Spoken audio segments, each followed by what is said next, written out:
दिल्ली विधानसभा के विशेष सत्र में राजनीतिक संग्राम थम नहीं रहा। बीजेपी की ओर से सीएजी रिपोर्ट पर हमले जारी हैं और इस बीच आम आदमी पार्टी के विधायकों के निलंबन को लेकर भी राजनीतिक रण काफी बढ़ गया है।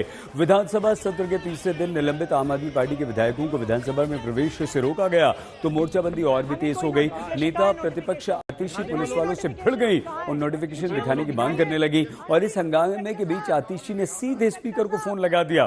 करीब 7 घंटे तक आतिशी और आम आदमी पार्टी के विधायकों का धरना जारी रहा, लेकिन स्पीकर विजेंद्र गुप्ता की तरफ से साफ साफ कह दिया गया कि जिन विधायकों को निलंबित किया गया है उन्हें परिसर में आने की आज्ञा नहीं दी जाएगी। जिसके बाद आतिशी ने राष्ट्रपति द्रौपदी मुर्मू जी को पत्र लिखकर मुलाकात का समय मांगा। पत्र में दलील दी गई कि आम आदमी पार्टी के विधायकों को विधानसभा परिसर के बाहर रोकना लोकतांत्रिक मूल्यों के खिलाफ है। आप विधायक कल राष्ट्रपति से मिलने के लिए जा सकते हैं।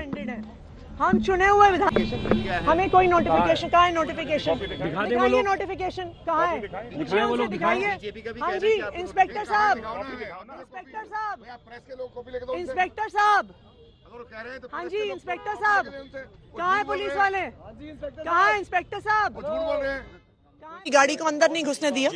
ये इतिहास में, देश के इतिहास में पहली बार ऐसा हुआ होगा कि चुने हुए विधायकों को विधानसभा परिसर के अंदर नहीं घुसने दिया जा रहा है। आप संसद में भी देखिए, अक्सर सस्पेंडेड मेंबर्स गांधी प्रतिमा के नीचे प्रोटेस्ट करते हैं। इस विधानसभा में भी भाजपा जब विपक्ष में थी तो जो सस्पेंडेड मेंबर्स हैं वो अंबेडकर की मूर्ति के नीचे, गांधी जी की मूर्ति के नीचे प्रोटेस्ट किया करते थे। क्या कारण हो सकता है आपको रोकने के लिए? क्योंकि आपने पहले कहा कि आम आदमी पार्टी से डरते हैं। उनको पता है कि आम आदमी पार्टी बाबा साहब भीमराव अंबेडकर की तस्वीर उठाने का मुद्दा उठाएगी। उनको पता है कि 2500 रुपए महिलाओं को देने का मुद्दा आम आदमी पार्टी उठाएगी। तो सर, आम आदमी पार्टी के विधायक गेट पर हैं, वो कह रहे हैं कि उन्हें एंट्री नहीं मिल रही है। अब वो ऐसे कानून का उल्लंघन करेंगे तो कैसे चलेगा? उनका कहना है कि दिल्ली में नई सरकार बनने के साथ ही नई राजनीति भी शुरू हो गई। अब दिल्ली में बीजेपी के विधायकों की ओर से विभिन्न इलाकों और मोहल्लों का नाम बदलने की मांग हो रही है।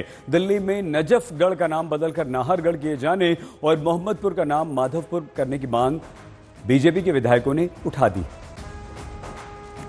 जहां तक नजफगढ़ की बात है, बहुत सही नीलम जी ने कहा है, नजफगढ़ नाहरगढ़ होना चाहिए क्योंकि ये इसकी बहुत लंबी लड़ाई लड़ी गई है और ये कोई अच्छा प्रस्ताव है, कोई किसी धर्म से या किसी से जुड़ी बात नहीं है, ये केवल भावनाओं से जुड़ी है। इसलिए विपक्ष तो अपना काम करेगा, उनका काम तो यही है, उनको तो विपक्ष को यही काम मिला है।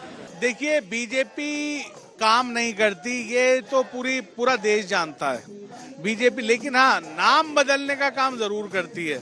तो उसमें इन्हें महारत हासिल है कि भाई नाम बदल दो आप, तो उसी को आगे बढ़ा रहे हैं ये लोग।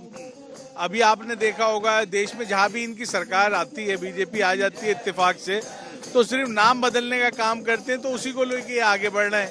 ये तो नहीं कह रहे कि स्कूल बना देंगे, अस्पताल बनाएंगे, शिक्षा के लिए काम करेंगे, लेकिन नाम बदलने की अगर ये लोग बात कर रहे हैं आते ही, तो मैं समझता हूँ कहीं ना कहीं ये लोग सिर्फ इसी काम में माहिर हैं, तो वही काम कर रहे हैं। इस बीच दिल्ली सरकार के मंत्री प्रवेश वर्मा ने एक बड़ा बयान दे दिया। प्रवेश वर्मा ने कहा कि आम आदमी पार्टी की सरकार के दौरान अरविंद केजरीवाल जिस बंगले में रहा करते थे उसके नवीनीकरण में हुए खर्च की दिल्ली सरकार जांच करेगी। दिल्ली सरकार ये जांच करेगी कि अरविंद केजरीवाल के बंगले में कितना सरकारी पैसा खर्च किया गया।